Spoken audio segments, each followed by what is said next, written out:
Aspectos fundamentales de la filosofía, segunda parte. Podemos perdonar fácilmente a un niño que teme a la oscuridad, pero la real tragedia de la vida es cuando los adultos le temen a la luz. Platón. Ética, moral y axiología. La ética no es más que el intento racional de averiguar cómo vivir en el mundo. Fernando Savater. En este mapa conceptual vamos a comparar lo que es ética y lo que es moral. La ética, normas a saber, principios y razones que un sujeto ha realizado y ha establecido. Surge como tal en la interioridad de una persona como resultado de su propia reflexión. Influye en la conducta de una persona, pero desde su misma conciencia y voluntad. La moral tiene que ver con el nivel práctico de la acción. En el aspecto de la moral, normas a saber que se transmiten de generación en generación. Normas establecidas en el seno de una sociedad como tal. Normas que actúan en la conducta desde el exterior o desde el inconsciente. La ética con el nivel teórico de la reflexión. ¿Qué es la axiología? La axiología es la teoría de los valores, donde existen la honestidad, la responsabilidad, el humanismo, el compañerismo, la empatía, el trabajo, la humildad y la tolerancia. Ojo al concepto axiología, teoría de la acción, teoría de los valores.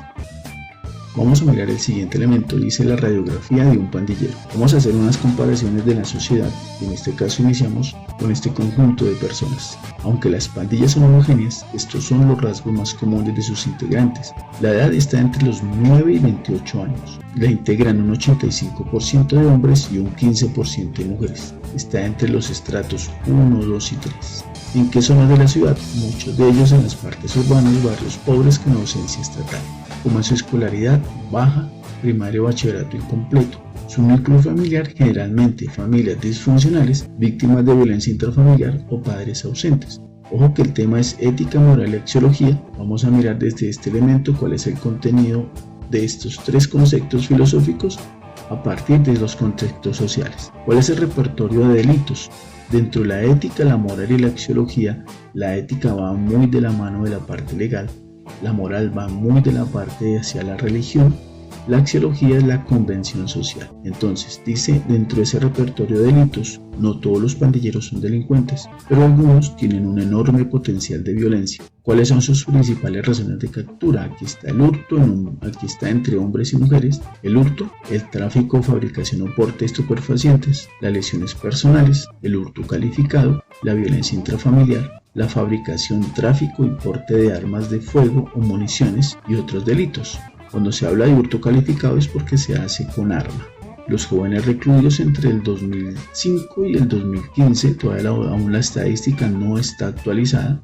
En ese repertorio de delitos usted puede determinar dónde más se cometen entre las mujeres y los hombres. Ustedes ven que entre mujeres determina aquí el mayor es el hurto, pero en la fabricación y tráfico de estupefacientes la mayor la tienen los hombres. En lesiones personales la determinan más las mujeres, menos los hombres. En el hurto calificado, que es con robo a mano armada, aumenta más en los hombres, disminuye en las mujeres. En la violencia intrafamiliar aumenta en las mujeres, disminuye en los hombres.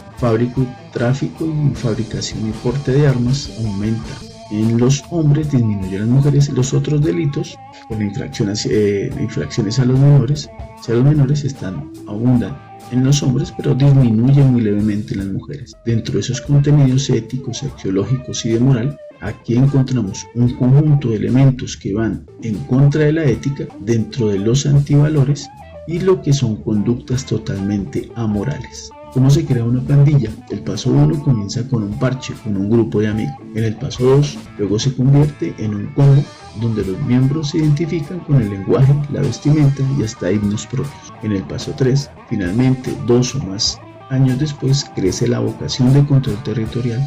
Por lo general tiene ritos de iniciación y reclutamiento. Se autodefinen con negocios legales, venta de gorras, ropa o, en este caso también, elementos ilegales. La pandilla construye identidad en contextos de alta vulnerabilidad y permite la defensa individual o grupal. A veces maneja una estructura de carácter piramidal y jerárquicamente clara. ¿Cuál es el mapeo del pandillismo en Colombia? Aparecen en Barranquilla 109, en Cartagena 86, en Medellín 90, en Cali 105 y en Bogotá 149 pandillas. ¿Cuáles son las armas que utilizan estos grupos delincuenciales? ¿Cuál es su contenido moral, ético y axiológico dentro de este contexto? Desafortunadamente parecen no tenerlo, aunque dentro de sus organizaciones tienen una propia ética, tienen una propia axiología, pero no tienen un contenido moral. El otro caso, vamos a hablar sobre Colombia, que desafortunadamente está ocupando el puesto 96 en corrupción dentro de los 186 economías analizadas. ¿Y cuáles son los casos más sonados? El primero es Interbolsa, donde desaparecen 340.000 millones de pesos. Consistió en usar sin permiso los dineros de los clientes. Caprecon se robaron 550.000 millones de pesos, encargada de prestar servicios de salud a empleados del Estado. Saludcot desapareció 1.4 billones de pesos. En el carrusel de la contratación en Bogotá se perdieron 2 billones de pesos. Esta situación se presentó durante la construcción del Transmilenio por la calle 26. Agroingreso Seguro se perdieron 46.000 millones de pesos. Entregó subsidios a gente con muchísimo dinero en el Caribe colombiano. El caso Odebrecht se desaparecieron 350.536.166.161 millones de pesos con la construcción de la carretera de la Ruta del Sol. En Reficar se desaparecieron 17 billones de pesos, que consistió en la construcción de una refinería para el país. La última, los congresistas aceptan subir sus salarios 1.7 millones, descuidando el sector salud que tanto apoyo necesita en estos momentos. El congresista disfruta de su dinero desde casa, trabajando desde Encuentro Zoom, pero el médico debe afrontar el problema de la pandemia en los riesgos de las UCI, en lo que se llama la primera línea. Nos hemos acercado a la frontera entre la filosofía teórica, que solo quiere entender, y la práctica que enseña lo que hay que hacer.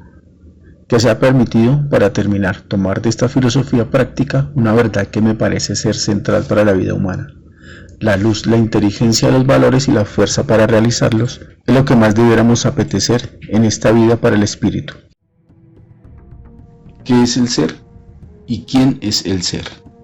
La pregunta fundamental de la filosofía, ¿qué es el ser?, surge de la necesidad de dar explicaciones racionales, no mitológicas, a los fenómenos del mundo físico. Los presocráticos, primeros filósofos de Grecia, se encargaron de buscar la materia primera del universo. En ese afán de desmitificar la teoría del origen de las cosas, pensaron en dar explicaciones más racionales al origen del mundo. Dentro de soluciones físicas, Tales de Mileto expresó que el agua era la materia constitutiva de las cosas. Anaxímenes manifestó que el aire era otro principio físico de todo lo existente. Heráclito especificó que el fuego era también un elemento de donde se podrían determinar el origen de la materia. Empédocles hace énfasis en sus 4 elementos: agua, tierra, fuego y aire, por ser aquello de donde sale todo lo demás. Parménides soluciona de una manera lógica al ser como fundamento de todo lo real. Si el ser es fundamento de todo lo real, Parménides establece unos atributos al ser. El ser es uno, no puede haber 2 seres diferentes. Encontrar 2 objetos diferentes es una deficiencia del conocimiento. Por ejemplo, en esencia, triángulo es triángulo, círculo es círculo, cuadrado es cuadrado. Pero ningún triángulo es un círculo, ningún círculo es un cuadrado, ni un cuadrado es un triángulo. El ser es eterno. Esto significa que no tiene principio, tampoco tiene fin. El ser es inmutable, el ser no cambia. Lo único diferente al ser es la nada, y esta no es una característica del ser. El ser es infinito. El ser no puede tener límites, es infinito. Ahora miremos la concepción ontológica de Platón, donde expresaba: lo único que existe son las ideas. Para Platón, lo único que existe son las ideas. Están en la existencia perfecta en la mente. En el mundo real es una existencia imperfecta en el mundo físico. Entonces, la existencia de un mundo intelectual determina los elementos que existen en la realidad. Para Aristóteles, que es toda una filosofía contraria a Platón, para Platón no son necesarios los sentidos para conocer las cosas. Para Aristóteles, no hay nada en el entendimiento que primero no haya pasado por los sentidos.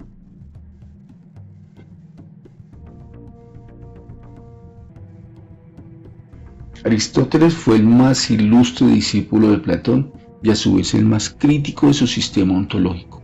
Si la orientación platónica era idealista en toda su filosofía, la aristotélica fue materialista.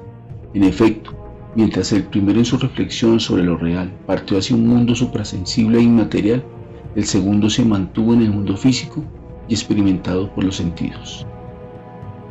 La teoría aristotélica, la teoría ilemórfica, consiste en que las cosas tienen materia, pero también tienen forma. ¿Cuáles son esas causas de la materia? La primera, la causa formal, que determina qué forma o estructura tiene. La segunda es la causa material, que determina de qué está compuesto. La tercera es la causa eficiente, que determina qué agente lo produjo. Y la causa final, qué función cumple. Estos cuatro elementos son la doctrina aristotélica de las cuatro causas. Tenemos, por ejemplo, el crecimiento de una planta a partir de una semilla. La causa formal se encuentra en la carga genética que posee la semilla, el cual determina tamaño, color, tipos de flores y consistencia. La causa material es la materia orgánica cuya reproducción forma en la planta. Células, tejidos, moléculas. Su causa eficiente sería la energía propia de la planta que le permite elaborar su propio alimento por medio de la fotosíntesis. Y la causa final es movida por un motor inmóvil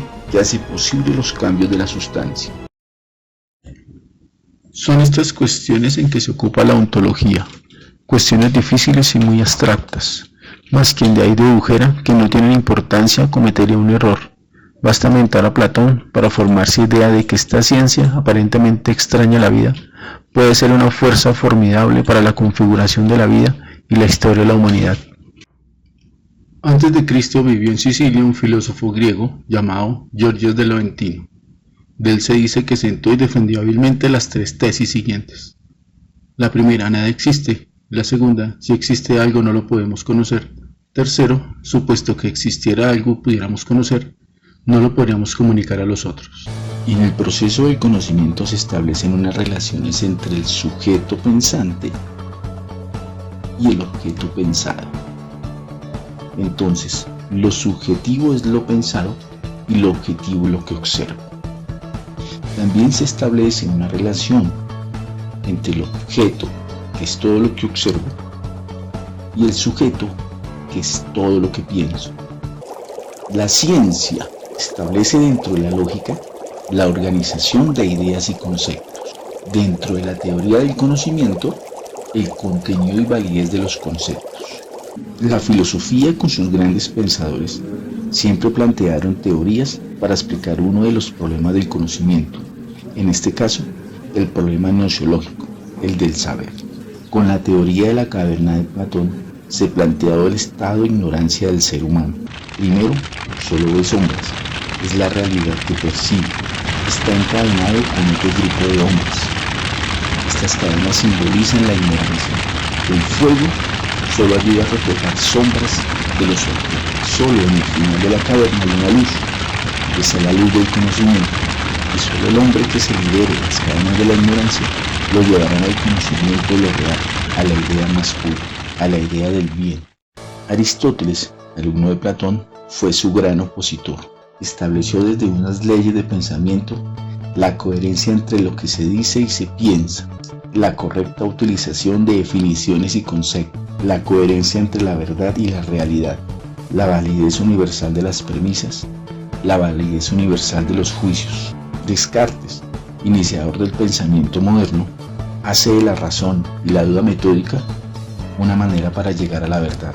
Establece que si la matemática tiene un método, la filosofía podría llegar a tener un método parecido al de las matemáticas para encontrar la verdad. Con los empiristas se quiere establecer la importancia de la experiencia a través de los sentidos, hacer de que todo lo que ve en la realidad afecta a sus sentidos y su percepción de la realidad. En este caso, a través de los sentidos, establece una relación entre la realidad y la percepción dentro de un proceso sensible. ¿Y cómo llega a esta calidad del entendimiento? A través de un proceso abstracto de ideas. Si el hombre tiene en sus sentidos, si alguna vez percibió la idea de calor, ya tiene que en qué consiste la idea de calor y el daño que podría hacerle. Igualmente, a través de los sentidos percibió sensaciones de frío, ya tiene idea de lo que son las sensaciones de frío. Immanuel Kant con Immanuel Kant, que es considerado un continuador de Descartes, hace que la razón humana examine los contenidos y validez de los juicios. En su obra La crítica a la razón pura, demuestra la validez universal de los juicios. A todos, muchas gracias por su atención y les deseo una feliz tarde. Nos vemos en Zoom.